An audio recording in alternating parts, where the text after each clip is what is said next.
जय मां विंध्यवासिनी, हर हर महादेव। आप सभी का स्वागत है हमारे YouTube परिवार में। प्रकट नवरात्र में या वार्षिक नवरात्र, चाहे शारदीय हो अथवा चैत्र नवरात्र हो, साधक जन किसी एक नवरात्र को तो विशेष रूप से करते हैं। बाकी जो गुप्त नवरात्र हैं उनमें साधना करनी चाहिए। उसके पीछे का कारण क्या है, इसे आप जानेंगे तो आप अत्यधिक आनंदित होंगे और एक साधक के लिए काफी हर्ष का यह विषय भी होता है इन विषयों को जानना। इससे पहले कि इस विषय को आरंभ करूं, मैं आप सभी से निवेदन करूंगा, आप सभी चैनल को जरूर सब्सक्राइब करें। वीडियो आप सभी सुनते हैं लेकिन सब्सक्राइब नहीं करते हैं, चैनल जरूर सब्सक्राइब कीजिए, वीडियो को लाइक कीजिए, शेयर कीजिए। आपके कोई प्रश्न हो तो कमेंट करें। सिद्ध साबरी विद्या नामक यूट्यूब चैनल का लिंक और टेलीग्राम का लिंक वीडियो के डिस्क्रिप्शन में है। अन्य महत्वपूर्ण वीडियोज के लिंक भी दिए गए हैं, आप सभी वहां भी सुने और जुड़ें। प्रकट नवरात्र भगवती पार्वती के उन सभी स्वरूपों के सेवा पूजा साधना आराधना के लिए रहती है जो कि जन कल्याण के हेतु सभी के समक्ष उपस्थित रही हैं। लोक में लोकाचार की भाषा में कहा जाए तो सभी लोग उन स्वरूपों के विषय में जानते हैं विशेष रूप से। लेकिन गुप्त नवरात्र में ऐसी शक्तियां जो कि तंत्र रूप से पूजित हैं, विशेष करके तंत्र क्षेत्र में पूजित हैं या क्षेत्रीय परंपरा के अनुसार अलग अलग जगह में उस समय में पूर्ण रूप से जागृत रहती हैं, उनके हेतु यह काल होता है। यह भी कहा जाता है कि ऐसी शक्तियां जो कि विशेष करके तंत्र क्षेत्र से संबंधित रहती हैं वो सिर्फ और सिर्फ गुप्त नवरात्र इत्यादि के काल में पूर्ण रूप से जागृत और प्रकट रहती हैं। इस समय में की गई साधना से आपको तंत्र संबंधी जो शक्तियां हैं वो विशेष प्रकार से कृपा करती हैं और सिद्धि को प्रदान करती हैं। इसलिए एक साधक को इस समय में अपने मंत्रों का, अपने देवता से संबंधित किसी भी अनुष्ठान का पुरस्करण इत्यादि जरूर करना चाहिए यथाशक्ति, जिस प्रकार भी रह करके। साधना करने से क्या लाभ होगा, इसे सही तरीके से समझने का प्रयास कीजिए। जिस प्रकार से हम सभी जानते हैं कि हमारे सनातन संस्कृति के अनुसार 6 ऋतुएं हैं, साथ ही 2 आयन यानी कि उत्तरायण और दक्षिणायन है। तो ऐसी बहुत सी शक्तियां हैं जिनके विषय में आपको और हमें जानकारी नहीं है। वो शक्तियों का अपना सूक्ष्म एक तरीके से संसार है, उनका अपना काल है, अपनी अवधि है जिस समय वो प्रकट रूप से रहती हैं और जिस समय वह जागृत नहीं होती हैं, सुप्त अवस्था में होती हैं।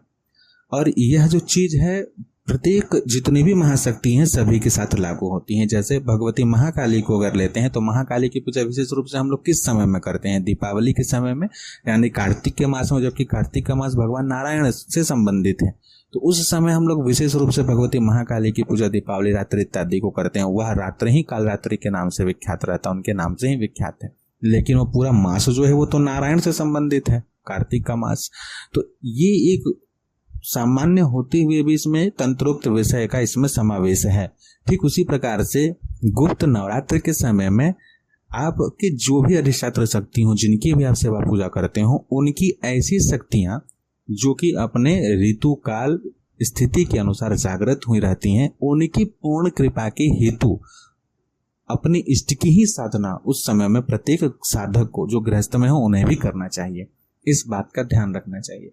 जैसे कि अगर आप भगवती दुर्गा के किसी मंत्र की साधना अश्विन नवरात्र में किए हैं तो दो जो गुप्त नवरात्र आएंगे, उन दोनों गुप्त नवरात्रों में चाहे आप छोटा ही आप साधना क्यों ना करें, आप अश्विन में 1.25 लाख का क्यों है, यहाँ पे आप 11,000 की ही साधना कीजिए, लेकिन आपको गुप्त नवरात्र में यह साधना आपको सामान्य रूप से उसी मंत्र का जप पुनः जो है गुप्त नवरात्र में अवश्य कर लेनी चाहिए, ताकि इस ऋतु में, इस काल में जो भी शक्ति जागृत हो उनकी कृपा को प्राप्त हो। दूसरा चीज आता है इसमें कि जो लोग षटकर्म इत्यादि संबंधित तंत्र शक्तियों से संबंधित चीजों को करना चाहते हैं, तो इस विषय की आपको जानकारी होनी चाहिए कि षटकर्म ऋतु से संबंधित होता है, यानी 6 प्रकार के कर्म 6 प्रकार के ऋतुओं से संबंधित और 6 प्रकार की शक्तियों के अनुसार चलते हैं।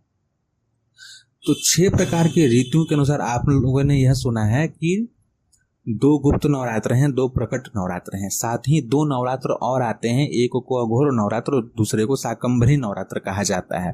तो 6 ऋतुओं के अनुसार 6 नवरात्र भी हैं, लेकिन अत्यधिक लोगों को सिर्फ 2 नवरात्र के विषय में पता है और सामान्य साधक वर्गों को जो है 4 नवरात्रों के विषय में पता है। तो इस विषय को जानिए। 6 ऋतु षटकर्म यानी कि 6 ऋतु हैं, 6 कर्म हैं, मारण मोहन उच्चाटन वशीकरण इत्यादि जो 6 कर्म कहा जाता है, पौष्टिक कर्म शांति कर्म इत्यादि। ठीक उसी प्रकार से 6 नवरात्र भी हैं और उनकी 6 अधिष्ठात्र शक्तियां हैं। तो ऐसे तो एक साधक को प्रत्येक ही नवरात्र में यथाशक्ति जितना सामर्थ्य हो उतना जो है अपने इष्ट मंत्र का जाप बार बार दोहराना चाहिए।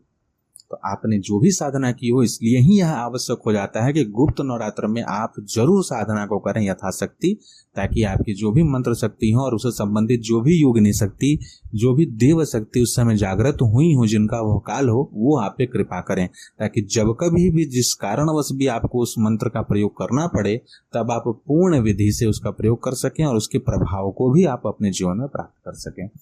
आशा करते हैं इस विषय से आप सभी लाभ उठाएंगे और गुप्त नवरात्र में अपने गुप्त साधना को अवश्य करेंगे। जय मां विंध्यवासिनी। हर हर महादेव।